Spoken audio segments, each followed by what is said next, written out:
Hello, everyone, and welcome back to the Sound Horizons podcast, brought to you by Toontrack. I'm Rick, I'm your host, and as usual, we are here talking to the coolest people in music about the coolest musical things we can.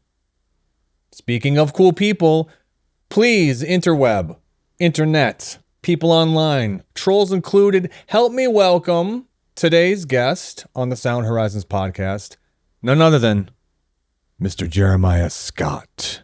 Dun, dun, dun. Hi. Hey. There's never a good transition to a podcast, like a hello. It's like, it's weird. Yeah, it's perfect. It's weird. But hey, man, welcome. Thanks for taking time out today. I have to address the elephant in the room. Obviously, you are coming to us live from your studio in Nashville. The Southern Oracle, I believe, is what she's named. I call it the Southern Oracle because I'm a 80s kid. I would say 80s kid.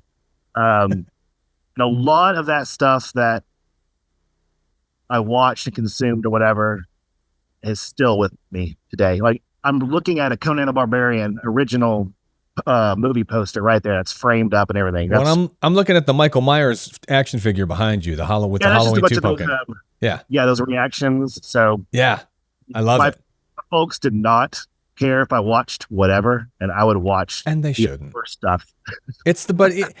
Comparatively speaking, when you go back to the 80s and even the 90s, what was the worst stuff then doesn't hold a candle to what we might consider to be the worst stuff now. So it's pretty tame in a lot of ways. But the question is, are you an explant or are you originally from the South? So you've got the accent, you've got the draw. Are you Southern to the bone? Yeah, I'm Texan. Oof. But I left Texas when I was like 19. Okay. Came to Tennessee. I was like, okay, well, music. And then I couldn't look this stuff up. I just kind of heard, right? Yeah. I was like, well, music comes from LA, New York, I guess. I'm not really investigating. Right. Then so I went out to LA, and in 10 minutes of being there, I'm like, I don't think I fit in here. Like, I couldn't do it. I wouldn't be able to out there. And all right, so I'll hang out in Texas another year or so. And then all my friends that I did music with had all gone to Nashville. And I just thought it was just country. And it really was in like 99. And then like, dude, no, there's like all sorts of music happening here. And I was like, well, that's more my speed. So Tennessee. The biggest question I have before I get to that, the Nashville rock metal scene, because to your point, things are very, very different, clearly, and you know better than anyone there now than they were when you got there. But most importantly, as someone from Texas, do you believe that Texans are more Southern or less Southern than Tennesseans? And show your work. Why? Show my work. Okay. We're different. It's different. Okay. So, who's got the better accent? Oh, I love Tennessean accent. It's pretty good, right? They have there's like this weird charm to it. They don't sound like they're going to beat you up. You know what I mean? Like, okay, I'll say this. I like going back to Texas. Actually, I have a blast in Texas. My folks are still down there. But I would say Texas is like Tennessee on hard mode. Okay. You select a game. You go, do you want to take the Tennessee path? And that's like middle. Or the Texas path on hard mode. The traffic is crazier. The drives are longer. The sun is brighter. The mosquitoes are bigger. You know, everything's on 10. Sure. The barbecue is on 10. Yeah. Heat is on 10. The sun, dude, it's literally hard mode. Oh, that's a pretty good analogy, though. That's solid. Dude, I do analogies. I'll be doing analogies this whole time. I love it. My friends call them your analogies. So now I'm going to end up calling you that. I'm going to feel like an idiot.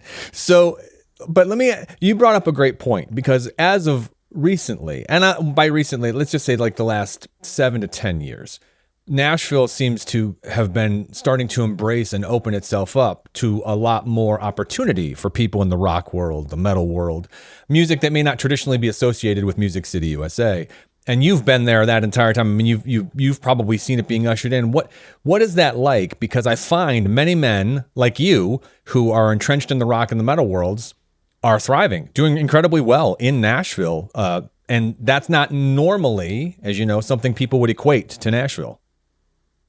Yeah, that's a good point, because when I came here, it was mostly country and Christian rock, right? And some pop stuff. But I was this rock metal guy. So at first, when I would show up to a gig, because I'm playing guitar for a singer-songwriter at some showcase, and I roll in with my, Mesa Boogie half stack. Dude, I think I had the only half stack in all of Nashville. Everyone's like, what? There's no pedal board? I'm like, yeah, dude, the tone is in the amp. It was just strange for me at first. But I would get a gig because I had tattoos or something. And I looked rock and roll, and I thought that was kind of corny, but whatever. So I'd get these gigs to play because I looked cooler than the we call it the national bow tie. The guys, and looks aren't everything, but to country music people, it's a lot. So, and then you see that now. So fast forward to now, if you don't have a mohawk and full sleeve tattoos and septum piercings, you're not getting. You literally look like you could have walked right off a Chris Stapleton tour. Like you just got off the bus to come to do. Like the change, the look, everything is so different. To your point now, but that was not the way it was 20 years ago. It eased into it. And then the funny thing what you say about how now this is kind of like a spot for heavier music.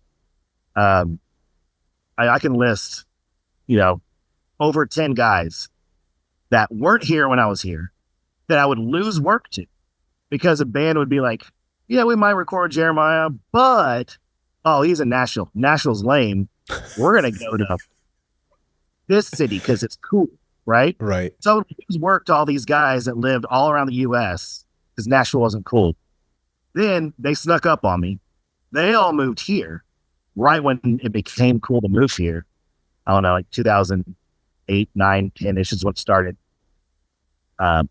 I think. And then all of a sudden, the guys that I lost work to because I was here, they're here. And then now all this more work is coming here. And I was like, and then, dude, I wasn't losing the work because of location only. These dudes rule. Yeah. Right. It's funny because Mark Lewis, which obviously you guys work with a lot, he's one of those dudes that like several times it'd be like, oh, we might record you or Mark Lewis. And then he'd get it because he's in a cooler spot, you know? And now he's just down the road and I see him all the time. Well, it's funny though, for you in particular. I mean, obviously you have this unique career that includes and encompasses production and writing and all, but you're also a very, very well-versed and experienced live player as well. And at some particular point in time, I'm sure it becomes really, really convenient to be in Nashville, not only where so much of music production is handled, but if you're going to go out on the road, a lot of times guys flying to Nashville go over, to get a sound stage, to rehearse, to get ready to tour. So, I mean, you're kind of really, whichever road you're going to choose or whichever hat you're going to wear, you're right in the thick of it for someone like you that may choose to do both. Have you found that that's not the same in other major cities? Well, LA, New York, is Nashville unique that way, or? Oh, it's unique. Because I have buddies that moved here for the same thing. It's just whatever they want to do. They just love the music industry so much, they'll do almost anything. And that's the way I am. So, I mean, I have a blast running live sound. Yeah. I got like a dinky little recording thing.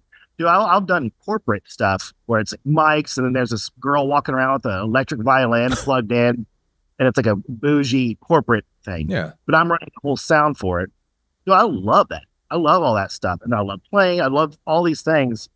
So anything to do with music, or especially the live side, or actually studio side too. Yeah. So you're in. You're just in for business. Well, yeah. Once we start talking business, the suits, well, that's different. Yeah. Fall asleep. But I'm like the boots on the ground dude. So, but that's by design. I remember clearly when I was like 15. This is kind of dumb because I felt like, oh man, I don't want to be a 35-year-old rocker. That's gonna be lame. Dude, I'm over 44. But when I was like 15, I was sitting there thinking, I need a game plan. I can't just be a musician.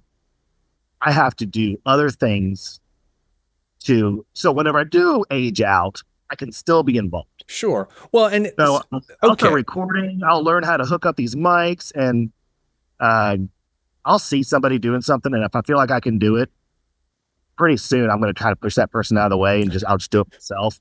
But I'll study up on it and learn. But yeah. So yes, there's all these things here. I shot a music video yesterday. Oh wow! I'm not even a videographer. I'm a photographer. Yeah, I was gonna say, do you shoot a lot of photography? I do a lot of photography, and then it sucks because they'll be like, "Oh, video too." I'm like, man, and it's just hard. It's just a little bit different for me, but Okay. So, but right now, let's just play a game for a second. So you get 3 opportunities at the same time. They all pay the same amount of money. They're all awesome. You can either produce a record, do a tour, or run live sound. Which order are you going to rank them in? Preference-wise. There's no right or wrong answer, obviously. I'm just curious, where's your heart going to lead you first? They all pay the same money. You have nothing to gain or lose other outside, so it's an ideal scenario that could never happen in real life, which is why we have fun with it. Yeah, well, okay, we'll have fun with this. Okay. But, first, you would what?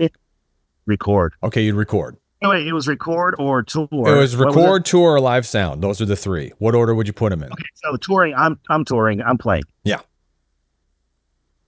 Man, I don't know. It might be tour where I play. Ooh, okay. But it's a close it's close. Recording and touring. Recording lasts forever. It's true. And then I can pull it off the shelf. My kids can pull off the shelf and go, Dad did this or something, and it can become something else. It can become bigger than whatever I did that the group could blow up. And I love that. Got a little bit of a Ozymandias complex with that, where you want it to outlive you, Totally.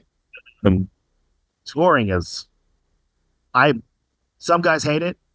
Dude, I wake up, I'm stoked that there's nothing to eat, that I have to walk a mile to a diner. I love all that. I love walking in and watching the crew guys fumble with the gear. Then I mess with them. They kick me off stage because they're like, "We're doing it. Just get out of here." But I love sound check, line check. I love all of that stuff. So you had mentioned just a few minutes ago the phrase aging out, right? And that's something that a lot of guys and gals in the music industry don't ever talk about. That is a legitimate concern for many people, depending on what version of their career they're having. So, for instance, if you're predominantly a live artist, at some particular point in time, as you get older, your body and your health catch up with you, no matter how good or how bad it is. If you're someone that's spending 20 hours a day in a producer's chair, your ears fatigue. I mean, as we get older and we are involved in this industry, this crazy thing that is physically demanding in all aspects, do you find yourself and this seems like it's going to answer itself, but do you find yourself legitimately concerned about aging out, or have you pretty much built in your mind that there's no end of the road for music for you, so you're just going to find a channel or a path or something to do regardless of how the dice roll out? Well, the aging out thing was, as I said, when I was like 15. Yeah. So what did I know? Do nothing. So I don't have that concern anymore. I'll go watch. We played a festival a couple years ago. It was Louder Than Life, and we were earlier in the day on the main stage, so we got to hang out around main stage all day. But Ozzy was, and dude, they killed it. Sure, everybody killed it. It was the fullest, biggest sound, and the only thing I heard was Zach playing one note and then like a hi-hat. And I like the audio guy. I'm geeking out over all of it. It was a clear audio system. I know everything about it. The production. I was watching the sound guy mix. I was watching the crew. They killed it. And they're way older than me, all of them. Yeah. And then one of my favorite mixing engineers is Andy Wallace, and he's pretty old. Legendary. I don't know if he's really on social media much, or even, don't find out much about him, but dude, I would pick up records. I'm like, man, I remember this record. It sounded awesome. It was like Helmet or something. Yeah. Andy Wallace, dude. Slayer, Helmet. And he's done like all the recent Ghost stuff, and he's old, but he is killing it in the mix. So well, and I think to that point in our industry, depending on what facet of the industry you're in, like if you're in rock or metal or pop, old is different, right? In each kind, if you're a pop artist and you're 32, you're old. If you're a metal or a rock artist, or even a country artist, you can kind of carry the torch much longer because those genres aren't necessarily as in the moment or youth oriented as maybe some pop music may seem. So it's very interesting. Like you said, if you don't have the love for all the facets of the game, I would believe or think that becomes more of a concern. If you're only one thing and you kind of see the writing on the wall, like I'm just a live guy. All I do is I'm just the guy they call when they go live. How long can I, But for you, again, like I said, you're kind of living in the heart of everything. Photography, now you add video to the resume. Long-standing stints as a touring guitar player, production, studio owner, but most importantly, family man, wife, kids. I mean, that's got to be an amazing thing too. That's the other reason why when I stay home and make a record is high up there, because I used to tour a lot as a sound engineer, and I pretty much killed that when my kids came around. So I was like, I think they're babies at the time. I had my first set of kids were twin girls, and they're like 6 months old when I went out on the road for like a month, and that crushed me. And I love being on the road, but that I came back and then I just kind of saw how much it had changed in a month. So I was like, well, easy choice there. I'm not doing it. So now if I go out, it's for my band. So there's more, it's not just a job, it's like fun, Yeah. Your art or whatever. But and it's easier too. They're all getting older, so they can kind of stay me being gone. But to your point, it's never easy. I mean, most people get married and have families because they want to spend time with them and they want to be around them. So it's that weird thing where you don't realize how much you're going to miss it till you're out and you're like, well, I could do this. I can make this work. Then you get out there and you're like, holy cow, this is way harder than I thought. I'd rather wake up and see these little monsters running around the house than tune this amp up and play these songs. And you love both, but it's very cool. You're in a very unique position. So, and I know you don't take it for granted, which is pretty awesome. I mean, again, your facility is closely located to your home. You're in, as I call it, Nash Vegas. So you've got plenty of opportunity around you. It's a little bit different than if you were living in Colorado or, even Florida, where maybe there's a music scene, but it's certainly not a mecca of opportunity to do all those different things that you've talked about. So that's pretty awesome. Yeah. I mean, I used to do steeplechase audio, which is like the Kentucky Derby, I guess, for Nashville. But that was a crazy, gig. It's just this big set of speakers that has to cover, several square miles of sound. Like you talk into the mic and you hear it come back like 3 seconds later, but it's clear. Sure. That's a whole set of problems. And, but I'm here in Nashville, as you were saying, there's the others around me are taking this seriously. So yeah, being in this town, I can be challenged. I can learn from others that are on a higher level. We just, I want, when you come to record here in this town, hopefully you get quality people who, you're getting someone who moved to the area and studied, and most likely you're going to get someone who spent school, time at school learning this stuff, learning under somebody else, interning somewhere. And I always think back to my buddy who's still back in Texas, and then the standard is just so much lower. Okay. Sure. Yeah. Because what's not the mecca? You're in the mecca. The best of the best come to Nashville one way or the other to do something. Most of them work in coffee shops, but then the rest end up doing other stuff, right? So to your point, it's kind of sink or swim for you, because if you can't do it or you won't do it, there are 17 other guys, like you said, that just got out of school that are hungry, that are ready to do, or at least try to do whatever they can to earn a living there and stay.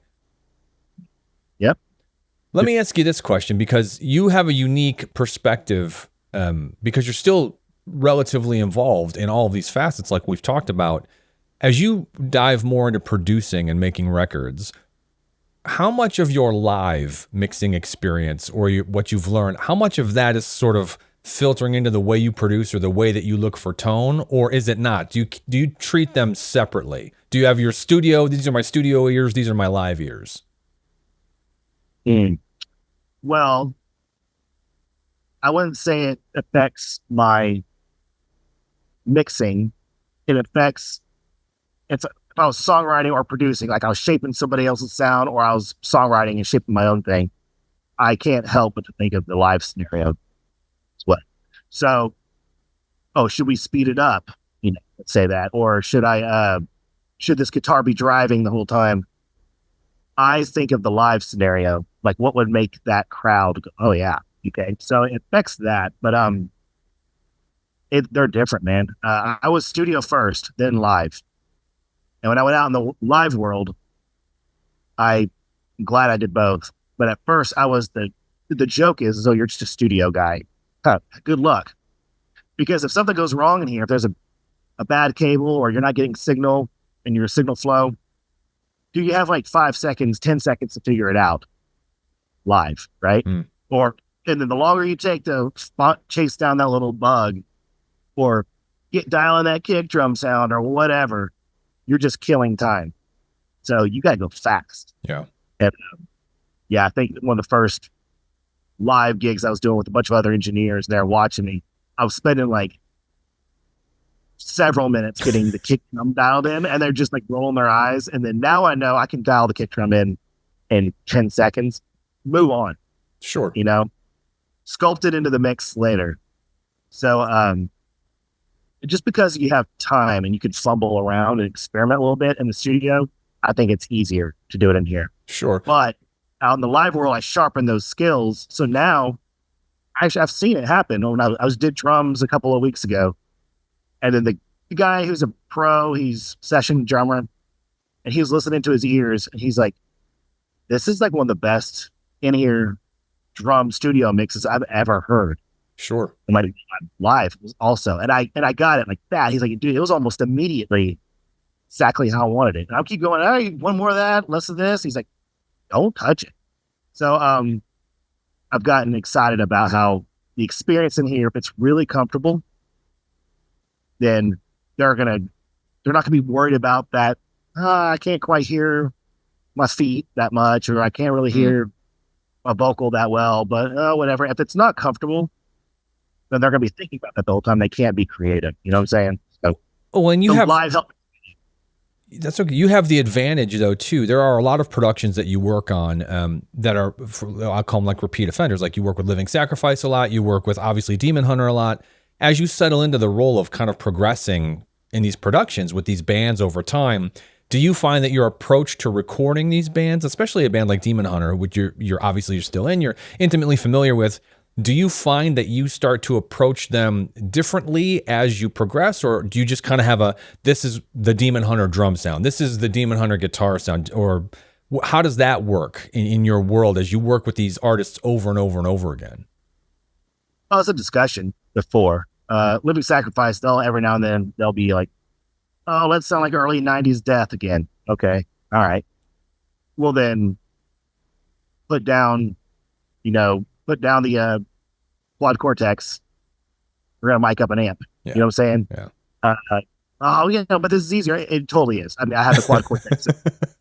It is. I did a death metal band the other day, and they late 80s, early 90s death metal throwback. And then they're new. They're newish. There's just stuff out there, but man, they're younger, and they were messy. Nice. They had charm, right? Yeah. And they wanted it to sound that way, and I was like, "This is great." Mic everything up. So that was a very different approach than Demon Hunter. It's more like, especially the last one was a concept record. There's a lot of sound design going on. The idea for that record wasn't to be, it was our 11th album. It's crazy. When you have your first album, say 10 songs, and you're asked to do a 45-minute set, you're playing every single one of your songs, right? Your second album comes along, now you have 20 songs, but you're still only going to play 45 minutes max. Right. So you're going to pick, 5 from the first record, 5 from the second?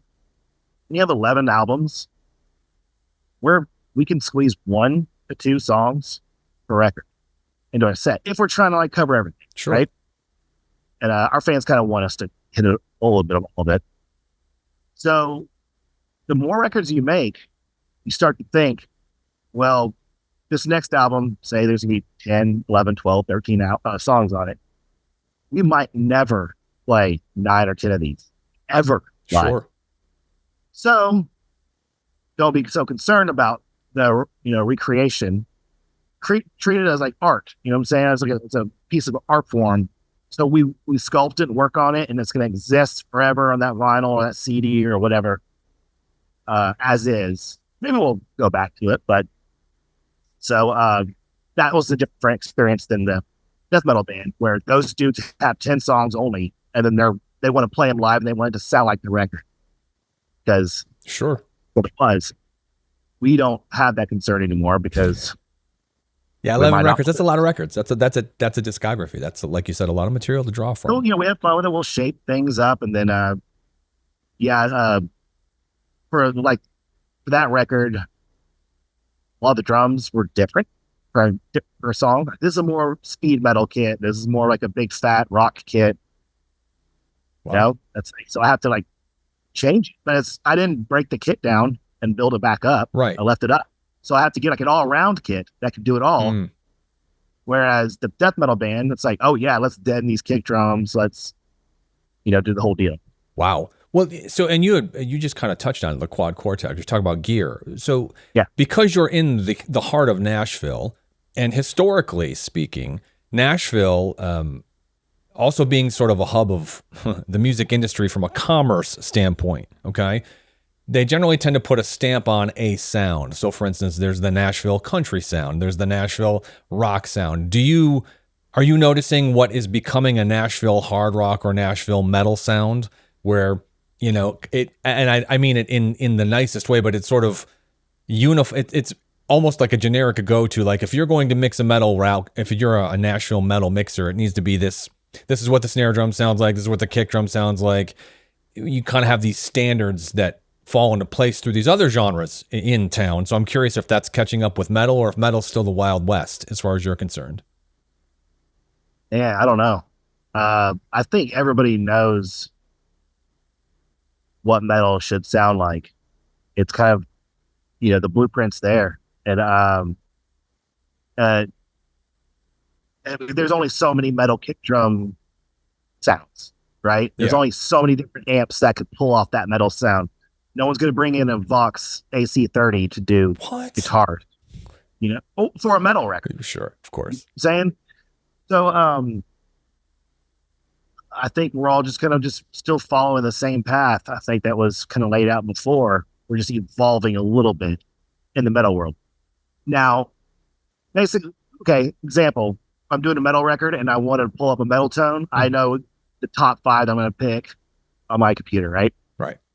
But if I was doing country, because I do some other stuff, yeah, of course, dude, I can pick 1,000 different guitar tones. The kick drum could sound like, the range is so much wider, especially indie rock, dude. Indie rock, it could be an awful sounding bass guitar, and all of a sudden, that's cool for the song, but it can't be, farty and or metal. It's got to have depth and growl to it, and so. Yeah, I don't know if that answered it, but it did. Well, and I'm curious. So, as you're working with these new metal artists, or even established metal artists, are you seeing a return to traditional values, like they're showing up with combo amps and half stacks, or are you seeing everyone walk in with the fractal and the quad cortex, or is it a mix of both? Well, the younger guys, there is a go back to the old way. Okay, which, like I said, just experienced, couple different times the past couple months, and I don't know why it is, but I appreciate it. They roll in with their amps. They showed up. They all showed up with their amps. The drummer had his drum set. Wow, as good as we can sound it. Normally, I'll rent a kit if I'm going to do something else. So we just want to sound really clean and great. But this band, I didn't want to rent. I mean, whatever. I didn't know if they had a crappy kit or not. Whatever you show up with is what your sound is. That's going to be your sound. Nice. So if you have all these, say, 20-year-olds writing music and they're all using GarageBand, and they're using the same few plugins for tones, they all sound the same. Yeah. And it's not cool. Do you hear it? You know what I'm saying? Yeah. But when you mic up all their crappy stuff, then all of a sudden they sound I would say worse. It sounds better, but you know what I'm saying? Yeah. There's imperfections all across the board, and all of a sudden they go, "Wow, that's what we sound like." So I am seeing a draw to that. Let's not do the click, and let's speed up and just be out of time. And nice. I mean, it's there's because they've only heard like themselves, playing with their doing music on an iPad. Yeah, of course. Like another group, he came in and he wrote everything on his iPad. He doesn't know how to do anything, and he plugged his guitar in his iPad. And dude, it was awesome what he came up with. Wow. And then once we got real drums and the drummer just played on top of it, the main writer was just sitting right there, and he was just, it sounded so different because he had only been hearing his work for the past 2 years. He's been working on that little iPad. You know what I'm saying? Do you see a lot of that where there's this, as you're explaining it, there's sort of like this realization when they're in the, for lack of a better term, the big boy studio, after being on the laptop, after being in the bedroom studio, and they come in and, like you said, they get together, and is there this sort of like the stars have aligned, the universe has exploded, holy cow, I didn't know it could be like this? Or do you find that every time? Yeah. Every time. Which is awesome. Well, okay, so they're doing vocals at home with a mic like this. And they're in their bedroom, and you can hear the room. Dude, that's cool. Do what you got to do. Totally. Don't go, I can't start working on my music until I get some better gear. Dude, use what you have. Yeah, I started with Boss Tex, or I think it was a Tascam 4-track. It was really like a 2-track, tape deck thing. Yep. And that's all I had. So it's like, start, know. But if that's what they're used to hearing for hours on end for several months, and then they go into the studio and then they hear like a nice mic through a nice preamp. Oh, okay, yeah. Then they're drawn to it. They connect with it. Yeah, this feels great. So in your discography, I'm going to be remiss if I don't address one particular production credit that I need to discuss with you, and I think anyone listening or watching that doesn't know will then know after knowing, but there happens to be a group you've worked with, pleasantly named the Tony Danza Tap Dance Extravaganza. And I think if you're familiar with that group and what they're... I had no idea what band you're saying. Yeah. You go, what do you... Okay. I think anyone listening that's familiar with the group as well is like immediately, the minute you read it, see it, hear it, and if you've experienced it, you are paying attention every single time. So I was just curious if you could share anything about that experience with us, because that's again one of those very unique bands like that just don't exist in the wild very often. All right, do you want to? I have a little story with it. Yeah, please. So, yeah, is this a podcast? Is this where I tell stories? I think you might want to try. All right, so my old band in college, bunch of music kids, just trying to figure it out. We're in the music industry. I was in production. You start to go down the hallway, you see other guys. Okay, we were drawn to each other immediately. Oh, he's got like a Napalm Death shirt on. I guess we're friends. So it worked out great. There's still some of my best friends, but we're just kind of hanging out. We're like, let's form something just for fun. We have all this gear, and amongst us, yeah. So we rented a little storage unit. This is in Murfreesboro, Tennessee, at Middle Tennessee State University, for anybody wanting to picture it. We rented a storage unit. We really just goofed off on the weekends or just whenever. It was just writing songs just for fun. But one day, there was another metal band right across the gravel driveway and another unit, and they were blasting away. And then we're all a bunch of Southern boys goofing off, having fun. We kind of stick our heads out the door. They're kind of looking in at us. We're looking at them. And I seem to remember we had a bunch of fireworks for some reason. We just started shooting fireworks at them. And then let's see if they're, how they are. Are they going to be jerks? Are they going to be cool about it? Shooting fireworks. Dude, they started shooting fireworks back, laughing. They had them too. Oh, man, so South, I think you get fireworks when you just cross the state line. Good old boys. We're having a blast. Then we all go down to the Dodge's Chicken and get a bunch of you know, trashy gas station food, and then just buy more fireworks and just have fun. That was a Tony Danza extravaganza. Wow. Now, we're very different sounds of metal, but we got each other. We're all just from the same cut, basically. Wow. So we started doing shows with each other. And for anybody who doesn't know the band, there's this deathcore thing that's still going on now, and it's turned into, I don't know, like say like Humanity's Last Breath and Louisville and bands like that.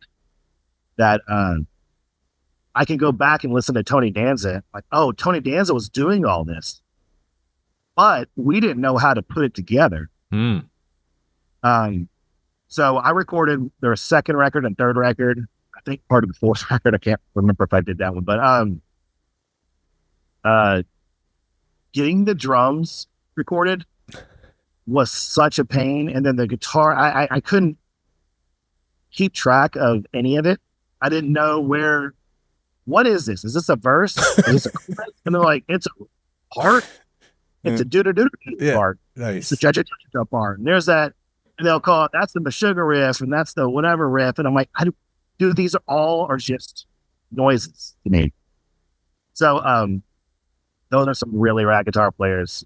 And they're just really rad productions, like you said. I mean, you're involved. I mean, obviously, you don't get like I said, you don't get the opportunity, to your point, to do something like that. You talked about art earlier and how your music is your art. I couldn't do anything with. It was going to be to the detriment of the sound, because you have to capture them. That's how I had to approach that.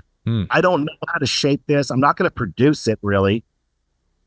I'm going to help them achieve the sound that I think that they have in their head. But they're so, oh man, no, you just kind of like this, dude. They're so Southern that they can't articulate what they want it to sound like. Yes. And I remember like drums, man, Chaos Sphere. Just make it sound like Chaos Sphere. And I don't think it should have sounded like you know what I mean? But that's what they were saying. So I'm trying to get it to sound like Chaos Sphere. And they just didn't, yeah, that's what we want. But that's not what you sound like. And then they play it, and it doesn't sound like Chaos Sphere, but it sounds like something else. So I just had to capture them. And that's what I can only hope that somewhere in the United States of America, Tony Danza is aware that his namesake is being used in one of the most crazy. He does. Oh yeah. There's a because he had a show. Yeah. The Danza show or something. It was short-lived. He had a talk show like an Oprah or something. And then at the end of one of his episodes, and he's got the live crowd there or whatever. It's like a daytime show, talk show. And then he's reading fan mail. He said, "Hey, Tony Danza, are you aware that there's a metal band, Tony Danza Tap Dance Extravaganza?" Yes. And then they play a little clip of it. Oh, that's awesome. And then it's just rowdy. Oh, and then he's like, "Oh yeah, sounds great. All right, have a good day," or whatever. He's just dismissive of it. But when that aired, those boys, they took that clip and they would play that at the beginning of their set. As they should. Yeah. Wow. So as we kind of wind through your career and we look at everything and we drop you out right now in 2024, still a lot of the year left. What do you got going on this year that we should be telling everyone about? What are you working on? What are you excited about? What can we help you get the word out about this year? Well, some things you can't talk about. Oh. Well, you know what I mean. Like, of course, yeah. So, okay, about a month ago, the Judas Priest record came out, and we did the drums here with Which Andy is awesome. Sneap. So, yeah, it was awesome. But that was over a year ago that the drums were recorded. And so, if you asked me last year, what's going on? What can we expect? I could say, Judas Priest, we just did the drums, So there's a few things like that. Sure. But I mean, it's no surprise. Demon Hunter does like a record like every 18 months. And this summer we're going to work on the next record, record it. And then there's a tour. The cycle. Nice. Yeah. Nice. A couple of other records that are gonna come out again. Well, no, I get it. Like, you can only talk about what you can talk about. But if people are interested in working with you, obviously your website is available. And that's the best way to get a hold of you, to contact you through the website. It's got pictures of your studio. I think so. Yeah, my studio website is just my name, JeremiahScottProductions.com.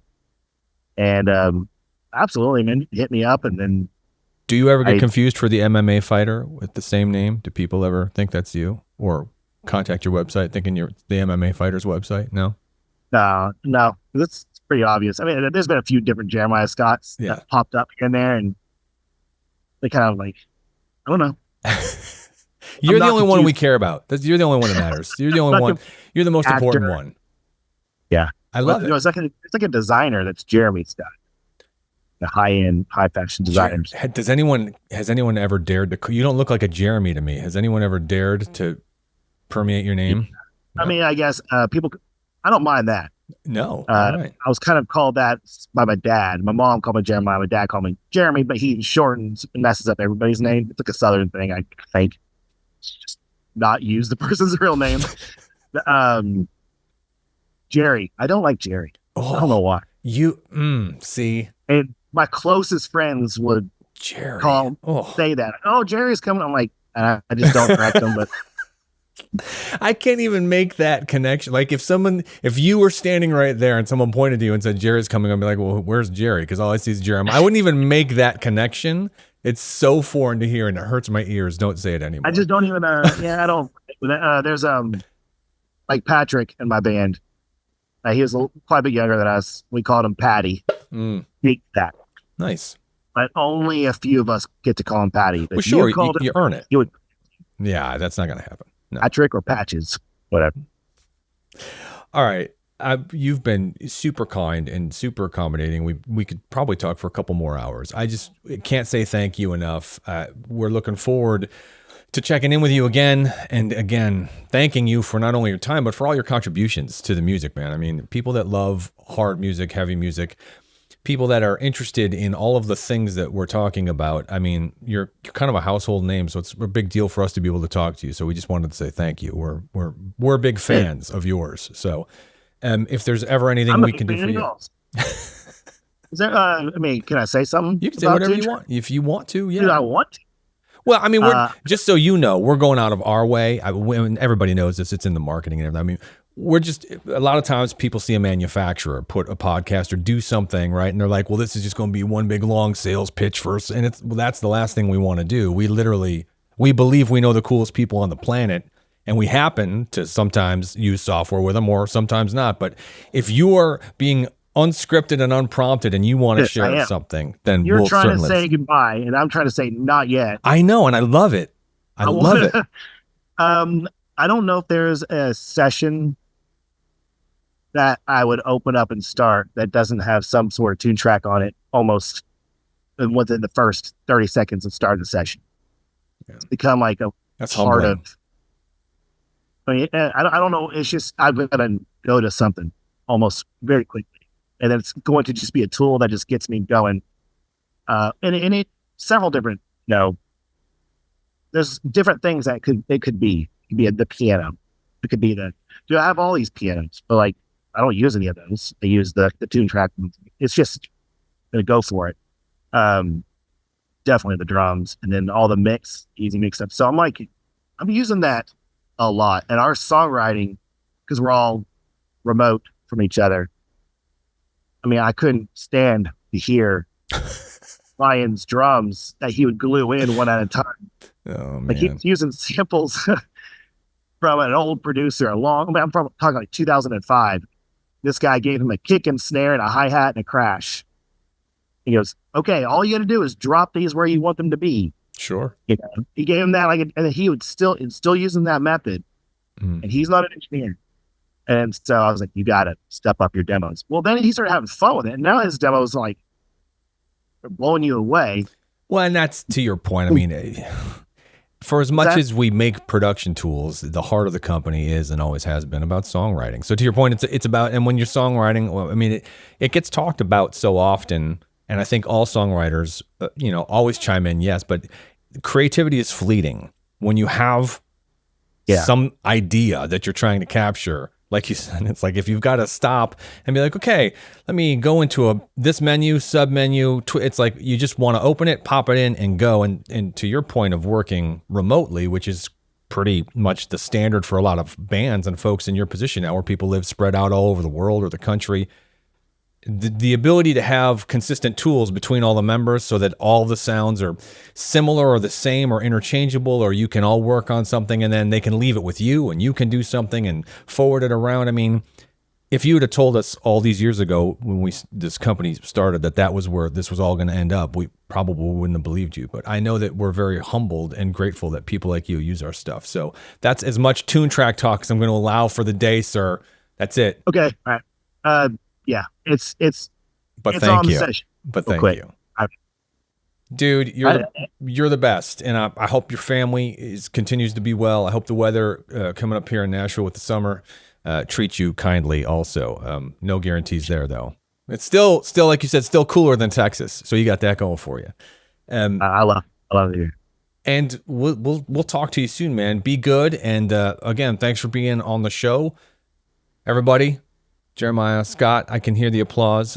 Clap a little louder. It's the internet. We can't hear all of it. So, but thank you. And we'll catch you on the next Sound Horizons podcast. I'm Rick, by the way, in case you cared or wanted to send cards and candy, maybe jelly beans, whatever. But that's your thing, not mine.